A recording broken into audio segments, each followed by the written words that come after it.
Là, on a une étiquette aussi qui codifie la pièce, sur quel placard, dans quel secteur de la maison, avec les dimensions. Ok. Sous le regard des autres salariés, Pierre Adam s'exerce au métier de menuisier fabricant. Débiter, découper, poncer, mais aussi poser des plinthes ou assembler des meubles, ce sont des gestes qu'il réitérera de nombreuses fois au cours de sa carrière, comme un musicien qui répéterait ses gammes afin de maîtriser son art. Donc la pièce là, elle est finie. Ça marche. Donc on la remet sur la palette là. Le diplôme qu'il prépare est un brevet professionnel de menuisier fabricant. Une formation qu'il effectue en alternance, il passe une semaine par mois à Montigny-les-Metz et le reste du temps ici à Großbiedersdorf pour la partie professionnelle. Et son plaisir de travailler le bois ne date pas d'hier.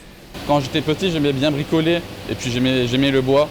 J'ai fait un stage dans une menuiserie et ça m'a plu. Du coup, je me suis dirigé vers l'apprentissage. La menuiserie ébénisterie Pfirsch mise depuis sa création en 1954 sur l'apprentissage. Dans l'atelier, tous sont d'anciens apprentis embauchés après leur formation. L'apprentissage en soi, c'est un début de carrière. La performance, forcément, elle est pour l'entreprise, c'est sûr, mais aussi pour l'apprenti qui devient important dans l'entreprise et qui monte les échelons, qui les monte des fois, parfois très très vite, donc en rapport avec son salaire, bien sûr, hein, puisqu'il risque d'être sollicité par ailleurs. Alors on fait tout pour le garder quand il sort de l'apprentissage. Ça, il faut le préciser aussi.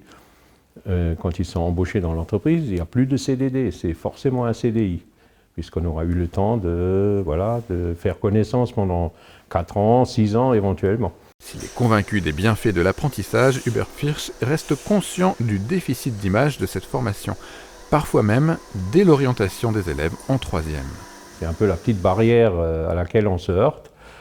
Quand un élève est très bon en 3e, souvent l'éducation nationale ne veut pas nous le lâcher, hein, entre guillemets. Alors que souvent, ces jeunes qui ont fait un stage découverte, souvent ils découvrent un métier pour lequel ils trouvent un intérêt particulier.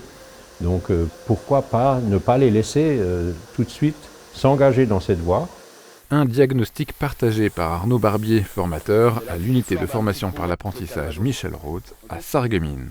Oui, il y a un problème de recrutement dans l'apprentissage. Il faut changer de manière générale la vue de l'apprentissage, aussi bien au niveau des enseignants qu'au niveau des parents. Parfois, quand on est parent, je l'ai été, on veut pousser ses enfants vers les grandes études et le gamin a des convictions, donc on les pousse à faire.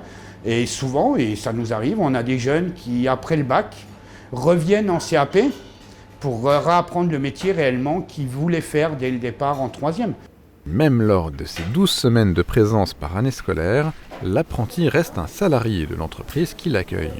L'apprenti a un statut de salarié, donc c'est un contrat de travail qui comprend 3 parties, l'employeur, l'apprenti et le centre de formation.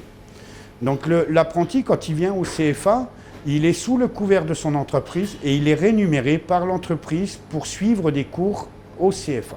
On récupère les filets, on les garde et après je les ferai mariner. Et à toi. Pour signer un contrat d'apprentissage, il faut avoir entre 15 et 30 ans et trouver un maître d'apprentissage. Le début d'une longue aventure qui peut aussi mener à l'excellence. Pour nous, dans la restauration, de nombreux restaurateurs et des grands chefs sont issus de l'apprentissage. Hein, je prendrai notre parrain de cœur, c'est Michel Roth qui est issu de l'apprentissage. C'est ce parcours d'excellence qu'a aussi suivi Nicolas Martellotta. Pas dans la cuisine, mais dans l'orthopédie, dans le cadre d'une reconversion professionnelle.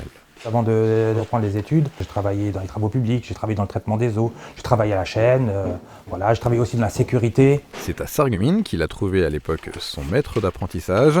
C'est ainsi qu'il a appris son métier en alternance entre ici et Toulouse, poussant ses études jusqu'au BTS. À l'école, j'apprenais le métier, tout ce qui était théorique et tout ça, tout ce qui était anatomie, pathologie. Et en fin de compte, ça permettait de voir ce qu'on voyait à l'école, de le mettre en pratique, à l'entreprise. Sa carrière professionnelle l'a ensuite mené à Strasbourg, puis il a eu l'opportunité de revenir dans son entreprise formatrice.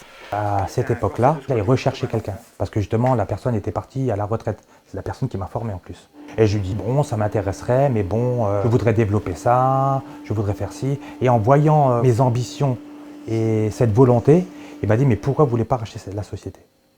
Est-ce que ça vous intéresserait de racheter la société? Il a donc retrouvé ses anciens collègues, mais en tant que patron cette fois-ci. Et aujourd'hui, lui aussi se tourne vers l'apprentissage pour former la prochaine génération d'orthoprothésistes. Voilà, en espérant qu'il reste dans la société. On espère toujours que la personne que l'on forme à notre effigie, à notre orthopédie, reste dans la société. En 2021, ce ne sont pas moins de 700 000 contrats d'apprentissage qui ont été signés, une année record, preuve s'il en faut que l'image de cette formation est peut-être déjà en train de changer.